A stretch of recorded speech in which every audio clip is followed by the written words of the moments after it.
This is Eric Boyce, CEO and Chief Investment Officer for Boyce and Associates Wealth Consulting, and welcome to Charts and Chat for April 30th of 2023. See our disclaimer for important information.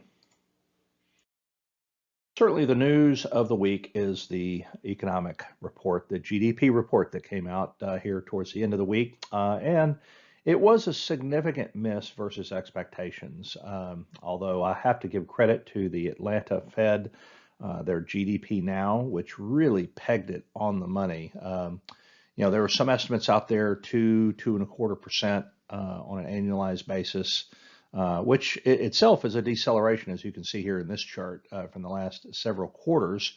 And I think is very much symptomatic of a trend that we're going to be seeing. You see the Wall Street Journal summary of economist forecasts here in the gray looking ahead, but the number itself was 1.1%. We've got a derivation of where that came from in the slide coming next, but you can see the trend here. Obviously, the post-pandemic rebound from the economic shutdown, and then 2022, we have those two quarters there at the beginning, first and second quarter, that were negative, and then then we had somewhat of a rebound. You'll see that inventories played a big part in the weaker than expected number, but you see this general deceleration trend here and kind of this economic slowdown with the potential for a negative number or two here. So looking at this on its face in the estimates in gray here, it wouldn't lead you to immediately conclude that we're on the doorstep of a recession. That seems to be the consensus. But clearly a slowdown is in the mix right now, and you can clearly see the trend over the last several quarters here in economic growth. The derivation of that number that we saw on the left-hand side, you can see, as I mentioned, inventories were exceptionally weak, but inventories are actually pretty high. So you can see that that basically inventories are relatively high at the retail level, but demand is softening, and so so inventory rebuild is not going to be as prominent in the coming quarters as it has been in the preceding several quarters. You can see consumer spending up at the top remains kind of awkwardly strong at this point. You'd expect it to have already weakened more, but you see consumer spending is pretty strong, although credit card spending we see is coming down. We see obviously money supply, incomes remain high, but inflation remains high too. Discretionary spending is taking a bit on the chin, although some luxury items are exceptionally strong right now. You see government spending is still fairly strong, but the rest of it is mixed. And then obviously the inventory number we talked about. Right-hand side is kind of a trend line looking back over the last handful of quarters. You can see where things have been weak and strong and how things have changed over time. Obviously, in the yellow areas represent inventories. Fourth quarter of 2021, inventories were very strong because there had to be some restocking. And then after that, you could see during 2022 that inventories, for the most part, were mixed to maybe a slight headwind here, although inventories were pretty strong in the fourth quarter, which helped to make that number really good. You see consumer spending is in the gray there, and that's been fairly strong, been very consistent there. Government spending been up and down, and housing clearly a headwind for the number. And then the last thing here is on our net exports. We've seen some gyrations in that number too, and we know that global trade is softening up a little bit as well. Looking at it on a trend line basis, here is real gross domestic product in the black. And something else that we've talked about in the purple here is gross domestic income, GDI.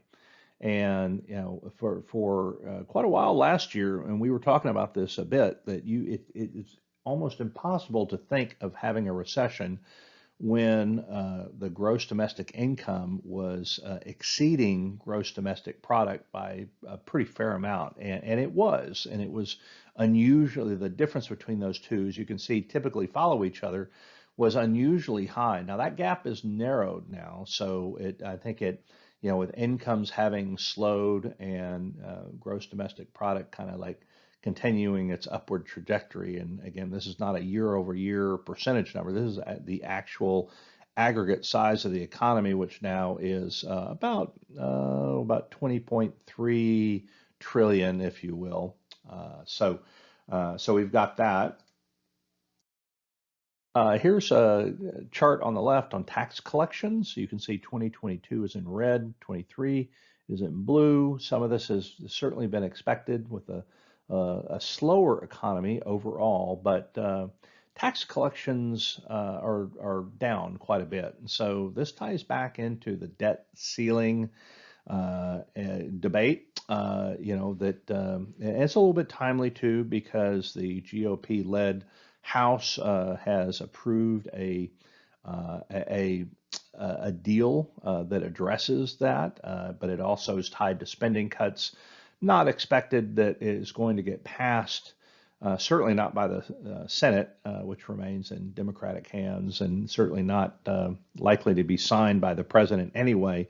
But it just opens up the conversation. It's kind of that opening salvo that begins this conversation and the more meaningful debate, which we know is going to be contentious. But clearly we see here, and the reason for these two charts here on the right-hand side, you can see that Treasury cash balances are clearly going down, and kind of that date of cash exhaustion, if you will, is now been pushed out to July. You can see where in the red, those extraordinary measures have helped to forestall that. And you get tax collections, which boost your cash on hand. But as you can clearly see on the left, those numbers are down big time year over year. Here's core price PCE, personal consumption expenditures price index. Interestingly enough, that was a little bit above expectations. So highlight this because it is the Federal Reserve's preferred measure of inflation. And this is the core number too. So it strips out food and energy, which, as we know, can be quite volatile. But that number remains very sticky here. You see this data series goes back, a few decades, but you can see the pandemic and then the rebound and then this high period of inflation, which we've been dealing with. And I think this is all to say that inflation is sticky. And as I've used that metaphor before, when you leave on vacation and turn off your thermostat and you come back and it's summertime and the house is 80 degrees and you want to cool it to 68, it takes a long time. It takes a while. And I think this is evidence here that the journey is going to be protracted. Here's a quick look at initial claims for unemployment benefits. Current year is in the black. You can see that is trending above prior years. So this is something that we obviously want to track. Labor market, as we know, has been unusually strong, but it is softening up. We see not only the Challenger Gray survey numbers on layoffs moving higher, we see the quit rates and the mobility and the ability for workers who quit and go someplace else to get higher wages. We see that beginning to narrow versus just staying in your job and whatnot. And we see hiring intentions clearly going down as well. But in this case, we did see a pickup in claims. That number looks like it's off a little bit last few weeks. This is a weekly number that we get. But it is clearly above prior years. And that's the key takeaway worth noting here. Now we're going to switch to the banking sector. A couple of thoughts and notes here. This is something out of UBS report, and deposits are no longer leaving the banking system. So apologize for the simple reading of the headline here, but it is the case. You can see it clearly in the numbers as you get into April. You're not seeing that disintermediation. You're seeing kind of the calmness begin to re-enter the commercial banking market. Now, that's not to say First Republic is now likely heading into receivership unless they can find a buyer. There's a couple of bidders, including J.P. Morgan, PNC, that are interested in buying the assets of First Republic. But so Not to say that the banking woes are going away, because they're still out there. There's smaller institutions clearly that have not managed their balance sheet pretty well, but the confidence factor, I think, has been restored to a large degree, and you can see that manifested in these numbers where the disintermediation of, essentially the taking of deposits out of the system has really stopped. In fact, we've seen more money coming back in as of late. And so we see, a trend that's still out there. Again, deposits aren't moving necessarily out of the banking system, but they're being shifted into money market funds. And then so those are now being parked at the Fed. You can see deposits on the right-hand side at small commercial banks and large commercial banks. You can see that that decline has attenuated and has moved back positive. So deposits are moving higher, but we also know that a lot of money is moving into money market funds, which is chasing the Fed funds rate. And you can see, the use of Fed deposits, Fed tools, if you will, liquidity tools, is still relatively high. So, quick look at CD rates. So, this is something we've been talking about with clients and on this medium and in other avenues, that that the banks have been really slow, relatively slow, to come to the table with higher deposit rates. And obviously, when you have a little bit of a banking crisis and you have capital flight and people are pulling deposits out, which is essentially your seed corn for being able to make loans.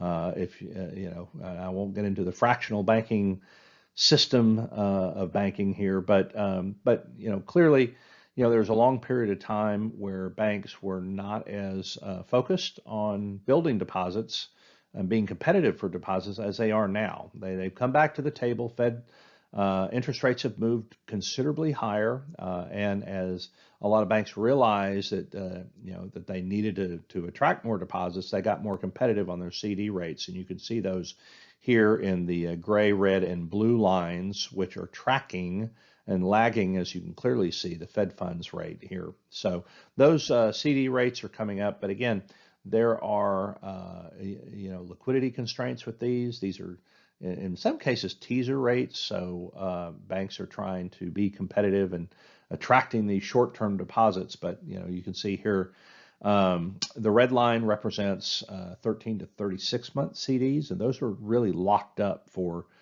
13 to months to 3 years. And you can see the blue is the 1 to 12, so very interesting to watch. Of interest to note before we leave this slide is that the longer dated CDs actually have lower yield than the near term, and that's a function of the yield curve, which we'll talk about in a little bit, that is inverted, and those longer term yields are clearly well below current yields. So here's a quick chart on commercial banks versus shadow banks. We've talked about shadow banking a lot over the last couple of years, and it's something that actually confounds the Fed. This would be like private capital firms that aren't banks, that are lending. They have lending facilities for companies. These are like business development companies that are doing private loans. These are loans that are outside the conventional banking system, which the Fed is able to track, or track, meaning that the Fed can track those in the banking system, but it's harder for the Fed to track those those loans and that credit that's being provided outside of that mechanism. Actually, they're trying to examine some ways to get more information from that side, but that's another story. But you can see here several different shades of blue, but the darkest shade here on the top is bank C&I loans, commercial and industrial loans. You can see how that's been tracking. We do expect that to soften up a bit. And then down below, I kind of like show this slide for effect. You see in that, kind of like that non-blue line is private credit. And you can see how that has really tracked in parallel almost bank-led C&I loans. And then you've got leverage loans and high yield bonds, which are also coming from non-banking sources, and all of those are moving higher. So if you're an operating entity and you are looking for credit, Clearly, versus I would say 20, 25 years ago, where you were beholden to the banking system to some degree. There was private credit back then, but not as prevalent, obviously, as is the case now. But if you need that credit and you can't get it from the conventional banking system, there are people that are willing to lend it to you. Granted, terms and rates are much less attractive in those cases, but the capital is available. We're going to switch to labor. Indeed job posting index. We've talked about the labor market being unusually strong, but it is softening somewhat. You can clearly see that here. Key line to focus on here is the gray, and that's the overall job postings index on Indeed.com. You can see in the various shades of blue, the darkest one being software development. So that one is actually negative relative to the pre-pandemic level. And so you can see all of these are trending down, and so job openings clearly softening here. Now we've got wage growth, and you can see how that has moved higher. And this is part of a larger piece of research, which interesting in its own right, but it shows you how wage growth has trended under various presidential administrations. You can see the acceleration with the high inflation period that we've had of late, and you can see basically the rapidity of that increase there on all tiers of wages. But this is really showing this over the timeline kind of gives you a sense of we haven't seen wage growth like this in total for a long time. You got to go back to well before George Herbert Walker Bush. Well, here it's W, but you've got to go back into that period. You got to go back to Bush 1 to see levels of inflation in wages that we've seen here lately. And so this is one component before we leave this slide that will keep inflation a bit sticky, even though at some point, when the employment market begins to soften, we see higher unemployment, we see higher initial claims for unemployment insurance, that weekly number that I just showed you. When you start to see that kind of erode, you'll see the wage numbers begin to soften up a little bit more. Now we've got a quick check-in on the mortgage and real estate industry. Some interesting dynamics going on here. So, even though mortgage rates are off their interim peaks, they're still relatively high. I'd like to think that maybe, we're in this kind of weird 6 to 6.5% mortgage rate range, and, with interest rates at the 10-year level, kind of like anchored, kind of like 3.5, then you think that mortgage rates are going to stick around for a while, and eventually people get used to that. But mortgage applications and purchase applications here, as you can see in the light, kind of the aqua color on the left-hand side, clearly depressed as we are tracking into the spring here, and then pending home sales, which is the darker color, is also tracking that number as you would expect. So those numbers are both trending down. The right-hand side, you have pending and existing home sales. And so, housing demand is really in the doldrums, as this slide has articulated. And I think, when you look at the backdrop, you look at this data here, it tells you that housing is going to be really sluggish for a while. And there was a slide, I'm not sure that I looked at it and it was interesting, but the rate of increase in the number of real estate agents, I mean, we're above levels that we saw back before the global financial crisis. And, there's clearly going to be a weeding out of not just commercial, but residential real estate agents, and primarily residential real estate agents. A lot of those jobs, unfortunately, for those agents are going to be lost. Total home sales. I show this really to highlight the underdevelopment that we did for many years and where we are on a relative basis. So you can see that there's a long-term trend line here, been developed post global financial crisis. So there's data there that's not being captured. You obviously have demand that's been consistently higher than the supply of new homes, but where we are now in total home sales is rolling over. You can see that we're clearly well below that trend line that was established for the better part of a decade here. We're about right now about 15% below. 2022 was a pretty weak year, and I expect 23 to be equally as challenging. Now we'll switch over to durable goods. We've got a lot of data. We've got a lot of regional data coming at you. And it's all kind of corroborating the slowdown thesis. Durable goods, ex transportation. I focused on that because the all-in durable goods number that came out this week was actually really, really strong.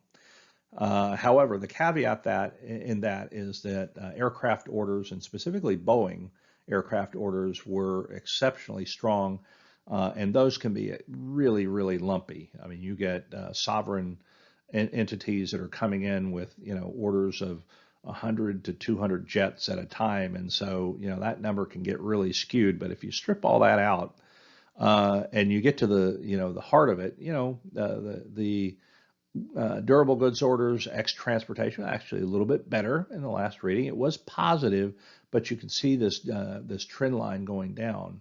Now, if you look at capital goods orders, which is kind of a different class of orders, when you think about very large capital purchases, those numbers are actually negative. In fact, that number was weaker than expected when you back out the aircraft sector. And so the internals of large manufacturing just not looking that great right now. We'll see this in the next slide clearly. Here we've got several regional surveys, and there are various things. The data, when you look at it on a trend line basis, the charts, they all look the same. You've got the Kansas City Fed Manufacturing Index trending lower. Got new orders trending lower.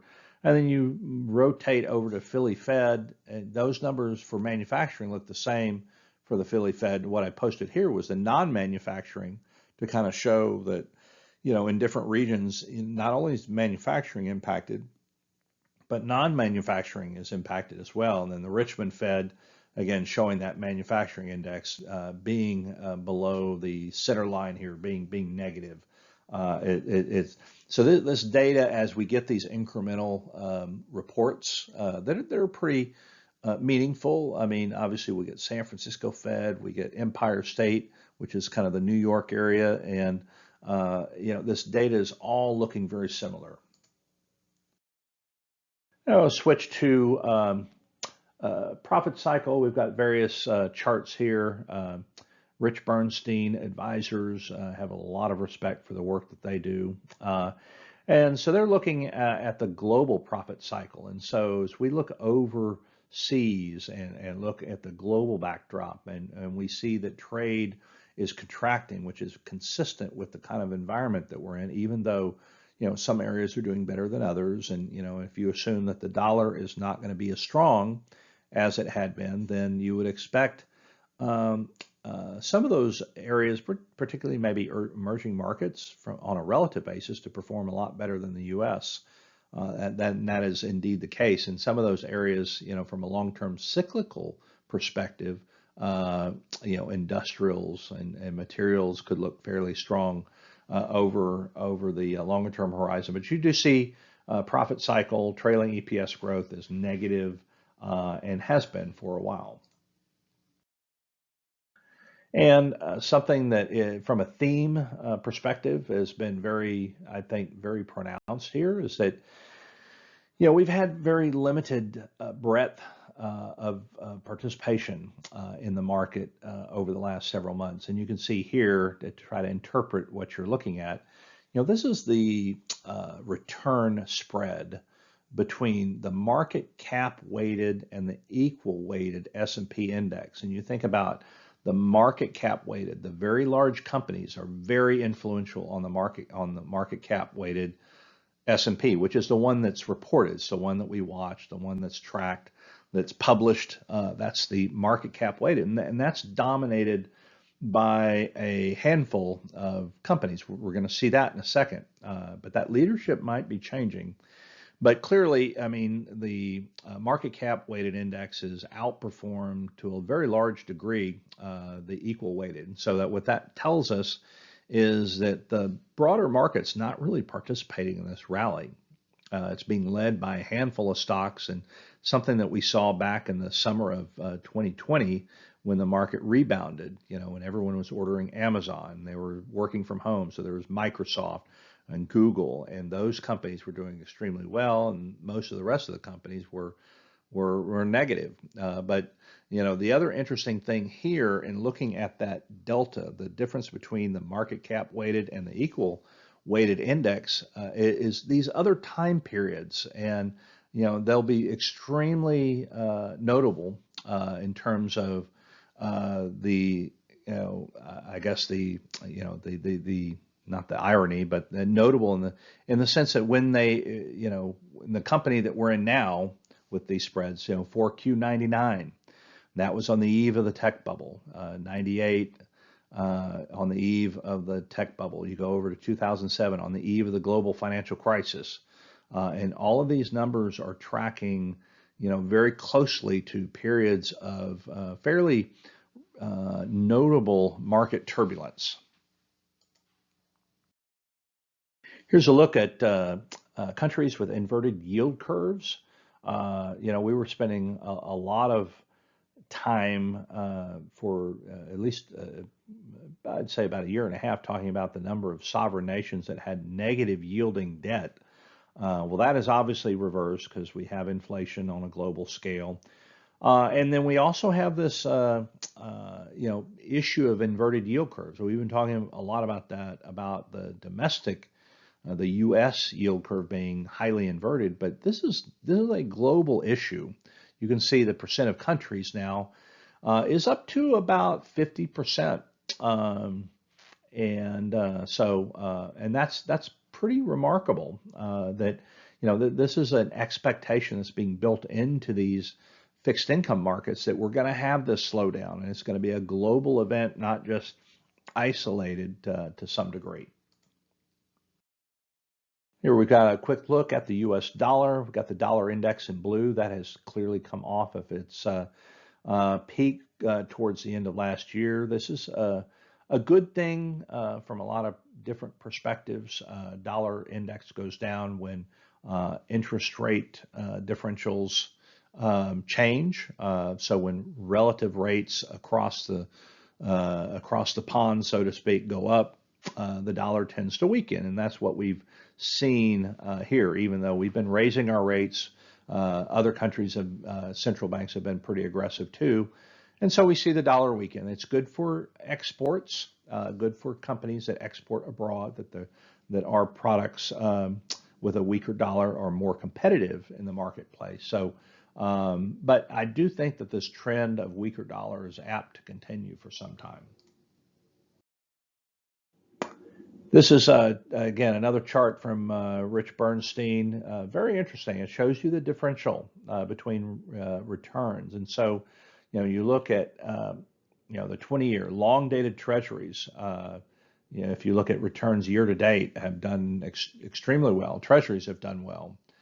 Longer duration, longer maturity bonds have done well because interest rates, went from around, 4% on the 10-year down to 3.5%, and so those bonds have done well relative to the short duration bonds. So we've been extending maturities in our portfolios a bit.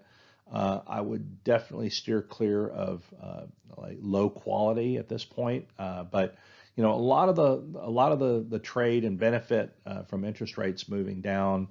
That big jump or big step down rather has been captured. I do think rates are apt to move lower, probably not apt to move much higher because of the impending slowdown. And so there's definitely, when you say fixed income, it is a loaded issue because there are a lot of different areas of fixed income that impact that total performance number.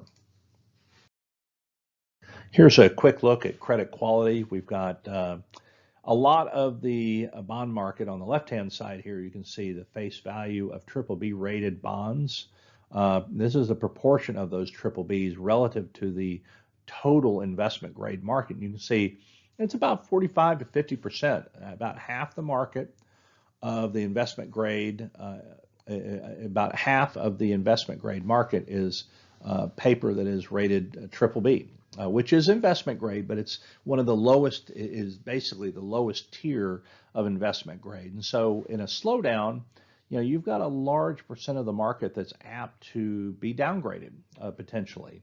And you can see on the right-hand side, investment grade bond spreads tend to follow equity volatility as defined by the VIX. And we know volatility is pretty low right now on the equity market, oddly so, and probably not apt to maintain that level. We'll probably see higher volatility coming perhaps in the months ahead when we get more economic data. But you can see that credit spreads have gone down. So that's a sign that the market is complacent. And so I do think the issue that we have here and the risk is that the market, when things slow down a little bit and maybe volatility picks up, you can see the relationship between these two numbers on the right, that when that volatility picks up, then you'll have credit spreads that will blow out. And that's what I meant in that prior slide when I said I think we really have to watch the quality factor and stay in high quality bonds, particularly if you're going to extend maturity and take on a little bit more interest rate and duration risk, that you have to really stick to your guns on quality here. Here's a quick history of the Fed funds rate. You can see way back when. I love this slide because it highlights the secular decline in interest rates that we saw for many decades following a period of exorbitant inflation during the Paul Volcker regime at the Fed, at the helm of the Fed. You can see Continental Illinois in 1984 as kind of a touch point for them, and you can see that secular decline in interest rates, and then also this little hook up that we've seen just in the wake of latest round of inflation. And so we haven't seen these levels of Fed funds, essentially 5%. We haven't seen this since coming out of the tech bubble in the 2000s, and then before that, you've got to go back to the late 1990s to see that, and it's just this is clearly broken the trend, and I think we're in a period of higher interest rate. I think that period of higher interest rates is here to stay. Well, here's a slope of the yield curve. Again, nothing too surprising here. Very inverted, very consistent with a recession period. You can see the trend line here. We haven't seen an inversion of this sort since 1980. So you got to go back a long time. Here is an interesting chart. So this is on the left-hand side is the implied Fed funds rate. So this is the disconnect here. The market expects, going out to January of 2025, that we're going to have about 2 to 2.25 percentage points of Fed funds of short-term interest rate decline. After all these rates moved so much higher over the last year, that basically from now until the end of next year, we're going to have like another 2 percentage points of decline, and that's what the market is projecting. Now, the Federal Reserve and their dot plots are clearly not expecting this. They're not forecasting this. So right now there's a pretty stark disconnect between what the market's pricing in and what we're hearing from open market committee Federal Reserve members. Right-hand side kind of puts that graphically into context here, that where we are now is about 5%, or where we certainly expect to be at the May 2nd and 3rd meeting next week. We'll get an interest rate update, probably increase rates by 0.25%, and then they're going to pause for a bit. You can see that the expectation, the futures curve, is clearly expecting that protracted decline. And we've got a couple of charts on commodities. This one being gasoline. You see inventories were down in the latest reading.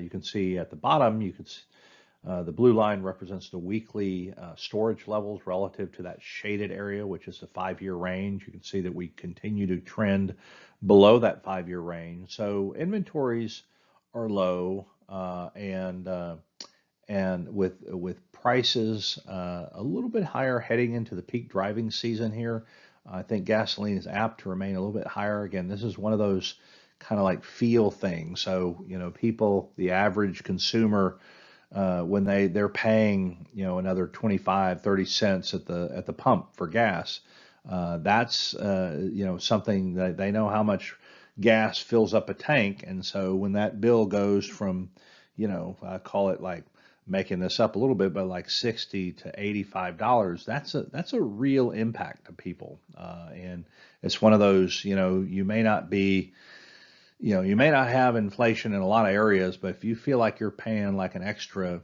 you know, 25, $30 at the pump, that's a real psychological impact. And I do think that that's going to be in place for a while. Chart here on gold and gold ETFs. We made a concerted effort in the January timeframe and are rebalancing to add some gold to some portfolios. And you can see gold returns year to date have tracked fairly well. I do think they're close to about $2,000 an ounce on gold right now, and I think there's probably upside to 2,200. And so, but interestingly enough, that we haven't seen the fund flows into gold ETFs. You can see that that usually does happen at a lag, and so I'd expect that that's going to turn up at some point here pretty soon.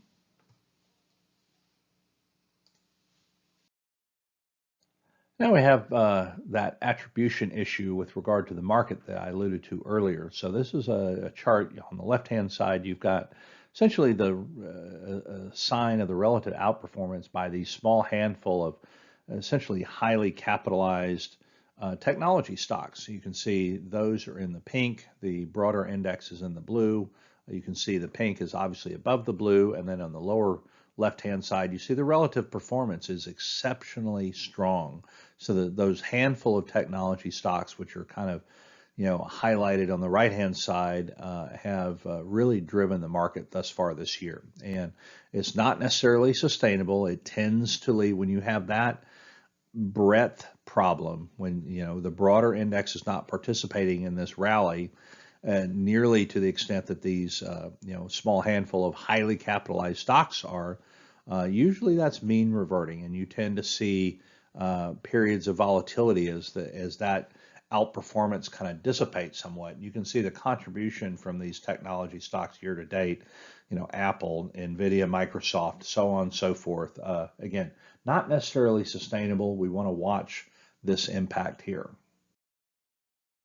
Now here we have a slide showing the S&P 500 information technology price to earnings ratio, and then the real yield of the 10-year treasury. And so those tend to follow each other. And so this slide tends to indicate, again, going to my comment on the prior slide, that we're apt for some volatility, because this would imply that the technology price to earnings ratio for the S&P 500, again, encompassing a lot of those top stocks, Nvidia, Apple, Microsoft, are still a bit too high and are apt to fall.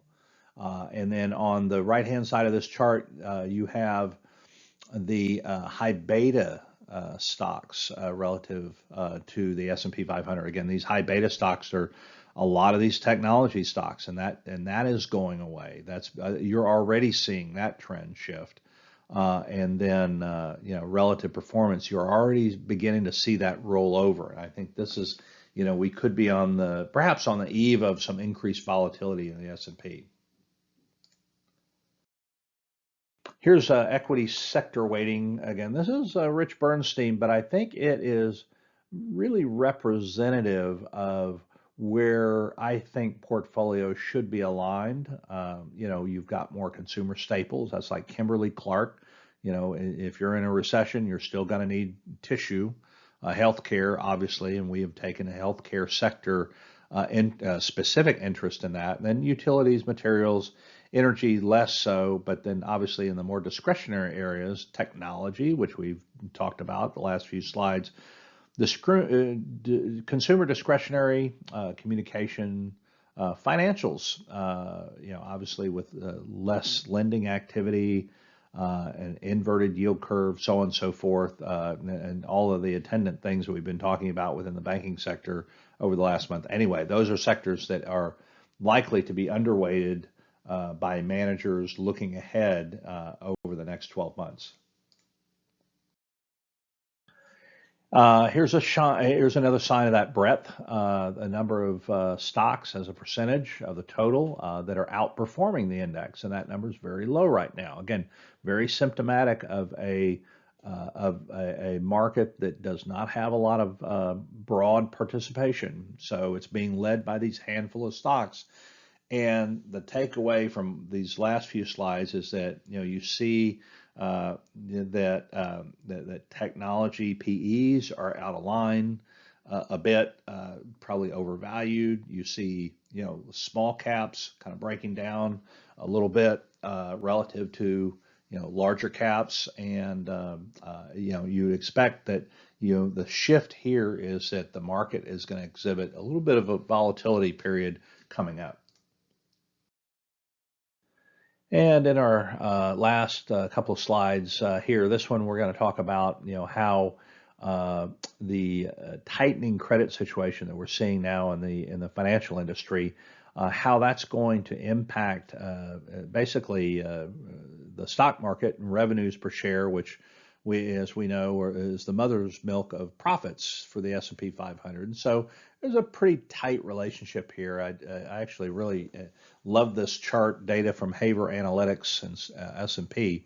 But there's a good relationship here. So the dotted red line represents the percentage of banks that are tightening to large firms. In other words, that they're restricting credit.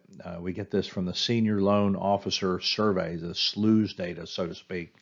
And that data has been softening up. And so we know, particularly in the wake of the Silicon Valley, First Republic, et cetera, we know overall that credit is beginning to tighten a bit. And these are for large companies. So it's clearly tightening for small companies too. And usually when you see that, you see composite revenue per share for S&P 500 for large firms roll over. And so that is a lagging indicator. So what this tells me is that with this contracting credit, that we're going to see slower revenue growth for the S&P 500, which I think in turn will lead to slower profits for the interim until we reach that new economic cycle. Our final slide of the day, I'll end on this one. A lot is being talked about with regard to generative AI, and here is ChatGPT, and I just love Visual Capitalist. Their charts are amazing. This one is really cool too because it shows in that kind of like that green color where ChatGPT 3.5 was in terms of being able to pass exams, and it wasn't nearly as effective as ChatGPT 4.0 is. But as good as 4.0 is, people talked about, it writes essays, it creates poems, obviously it's very intuitive, and a lot is being discussed about AI right now, and far be it for me to delve into that here. But what's interesting is you get down to the bottom of this, like English language processing, calculus, writing. It hasn't gotten to that level of proficiency yet, and then coding, it hasn't gotten to that level of proficiency yet. So where AI has gotten to a really impressive level in some areas, it still has a long way to go in other areas, and that's what this chart highlights. Have for this time. Hope you've enjoyed the chart pack. Have a great week. We'll talk to you again soon.